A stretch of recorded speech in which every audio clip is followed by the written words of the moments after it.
Good morning students, welcome to online class. Hope you are keeping well by the blessings of God. So students, today I am going to teach you English literature from your NCERT book, Beehive, chapter number 4, a poem by W.B. Yeats named The Lake Isle of Innisfree. Students, I have already taught you this poem. You are quite aware about the stanzas of the poem and the theme of the poem. But today we will discuss about the poem or the analysis of the poem, or you can say the critical studies of the poem. The Lake Isle of Innisfree, it is a lyrical poem of W.B. Yeats, and this poem, it consists of 3 stanzas, and through these 3 stanzas, Yeats has revealed his intense desire to visit a place known as Innisfree. W.B. Yeats, he was an Irish poet. And students, I think you know about the picturesque country Ireland. England, Scotland, Ireland and Wales, 3 islands known as United Kingdom. So Ireland, it is a picturesque island and it is simultaneously a country also, United Kingdom. Or you can say it is a part of state. It is part of UK, Great Britain, it is an Ireland, it is a state, it is also, you can call it a country separate, and it is an Ireland and part of Great Britain, that England, Ireland, Scotland and Wales. 4 islands compact, known as United Kingdom, UK or Great Britain. So W.B. Yeats, he was the poet of Victorian period.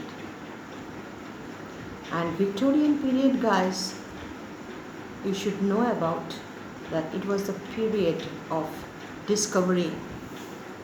It was the period of exploration.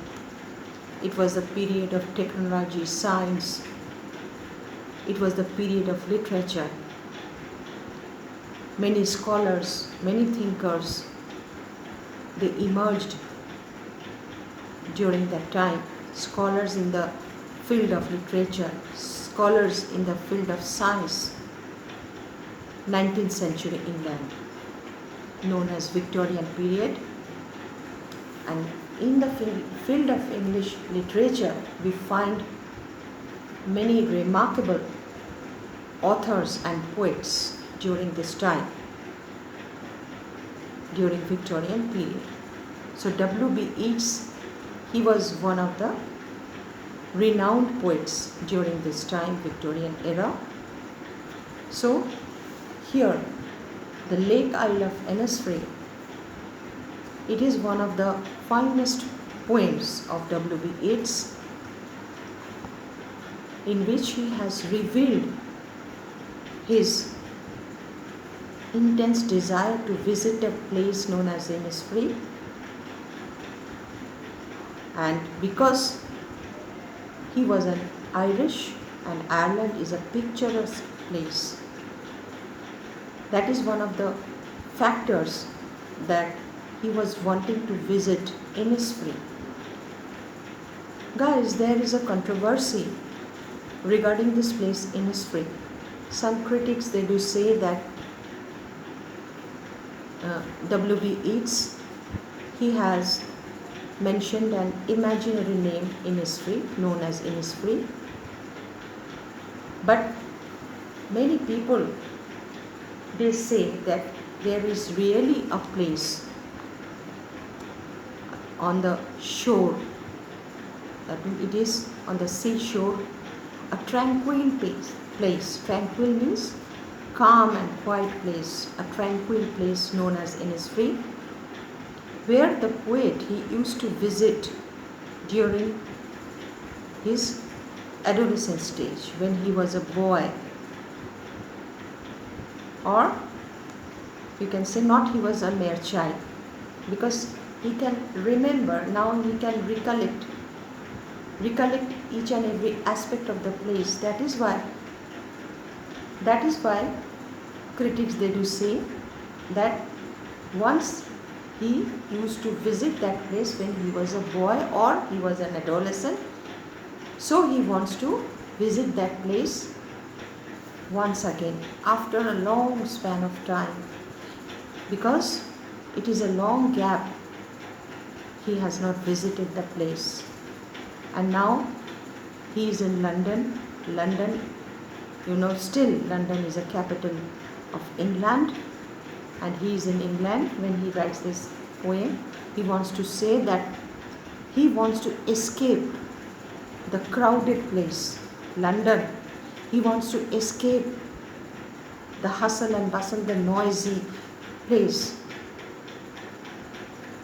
He wants to visit a place which is filled with tranquility, where he will get entire serenity and peace.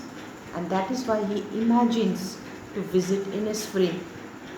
And what he will do there, when he will reach there, that place, through the 3 stanzas, the poet he has depicted.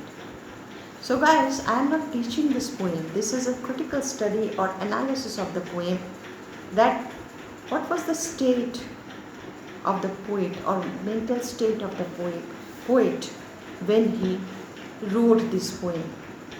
That means he was disturbed. He wanted to avoid crowd. He was disturbed due to rush and crowd of London, the capital of England, because it is an urban city, and that time also it was an urban city during Victorian era, 19th century England. That is why the poet, he was wanting to leave that place, and he was wanting to stay or live in such a place where nobody will disturb him. Only he will be there all alone. He will build a hut, and he will make a kitchen garden, and he will look after himself, the kitchen garden. And whatever he wants, he desires, that he has depicted through the lines of the poem and through the lines of 3 stanzas of the poem, Lake Isle of Innisfree. It is a lyrical poem of Yeats. The poem, it is in lyric and metaphor. He has used metaphors. What are the metaphors? That peace comes dropping slow. Metaphor. That means drop by drop, in drops. It is an imaginary aspect of the poem. He is comparing peace, that gradually peace will come. Dropping slow means gradually peace will come. He wants to say that. And the next is wails of morning. Wails. He has compared morning as wails.